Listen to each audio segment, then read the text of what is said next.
Meghan Markle has made the heartbreaking decision to cut all ties with her father and will never let him meet his grandson Archie, it was claimed today.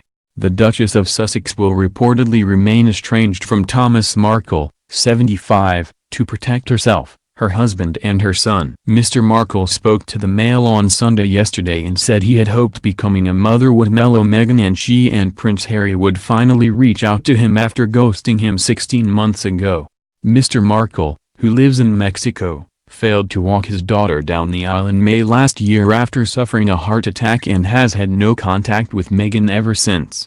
But royal sources have claimed that his daughter and her husband have no intention of letting Archie meet his grandfather, with Meghan making the heartbreaking decision of having nothing more to do with him. A source told The Sun, "It's a terribly sad situation, but Meghan has made the very difficult decision that she doesn't have an active relationship with her father anymore. This was actually a decision she made some time ago and it is something she's now coming to terms with. It's obviously heartbreaking for her, but she has to protect herself, her husband and her son." Mr. Markle has never met his son-in-law, 34, who telephoned him to ask for Meghan's hand in marriage. But their very good relationship soured after it emerged that Meghan's father had secretly collaborated with a British paparazzi photographer to stage a series of pictures in the run-up to their Windsor wedding. Prince Charles then gave away Meghan in her father's absence, and the only member of her family at the ceremony was her mother Doria Ragland. Thomas Markle has given a handful of interviews and released brief statements to celebrate Meghan's pregnancy and Archie's birth, where he asked for reconciliation.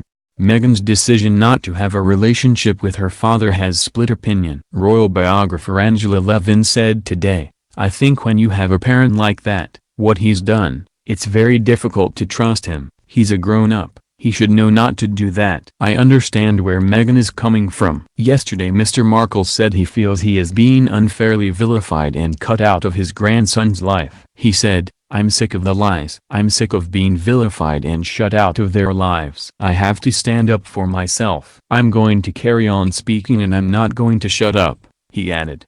"No father deserves this kind of abuse when he's been that good to his daughter. Ask anyone who knows us both. I've been very kind and generous to my daughter. Everyone raves about how gracious and wonderful they are, but they are not wonderful to their own family. That's hypocritical. You can't portray yourself as being charitable and bringing people together and then ghost your own father and your entire family. Their treatment of me has left a lot to be desired. I've still never met my son-in-law. Why couldn't Prince Harry have got on a plane and flown to see me to ask for her hand? He obviously has no problem getting on private jets." He added, "I would like them to send me a picture of Archie so I can frame it and put it on my wall beside the one of Meghan. Isn't that what any grandfather would want? I'd love to know if he's got the famous Markle nose." It was Meghan's 38th birthday last month and he said, "I sent her a card via her financial advisor in LA but received no acknowledgement. I have no idea if she got it. I'd like to do a piece saying the 10 things people don't know about me, but there are way more than 10. What upsets me is when people who don't know me say negative things about me. Until you know me,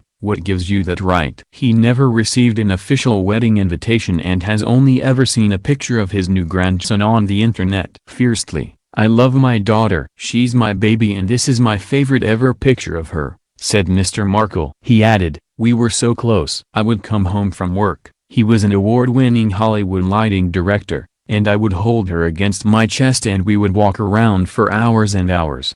Sometimes I get the feeling people think I don't love my daughter. I do love her very much. I would love nothing more than to put a picture of Archie in a frame and place it beside the one of Meghan. There was never any problem between Meghan and me until recently. I've stayed quiet because Meghan was pregnant with Archie, but I'm speaking out now because they and their PR people are continuing to ghost me out of her life.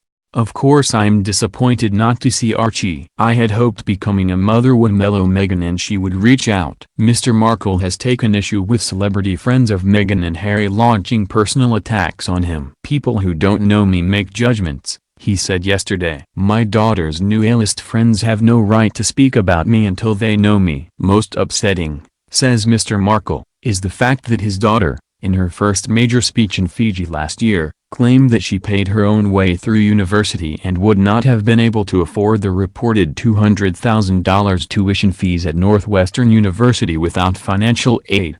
Speaking to a group of students at the University of the South Pacific, Meghan said, "The journey of higher education is an incredible, impactful and pivotal one.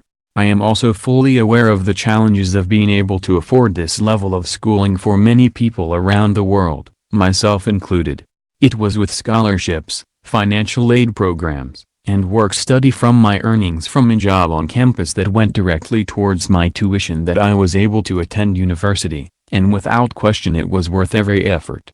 Not true, says her father, who remained silent at the time because his daughter was pregnant. "I'm sorry, but that is completely untrue. I paid every penny of her tuition and I have the bank statements to prove it. I paid for her trips to Spain and England. I paid for her internship in Argentina." Mr. Markle is tired of waiting for his daughter and Prince Harry to forgive him. He said, "I always upheld my responsibilities as a father." Meghan's comments about paying her way through college are offensive to me. "I don't want anything from Meghan or Harry, but I'm not going to shut up until the whole truth is out there. I will continue to contradict anything said about me that isn't true. I believe all family differences can be resolved and I believe that can still happen for me, Meghan and Harry."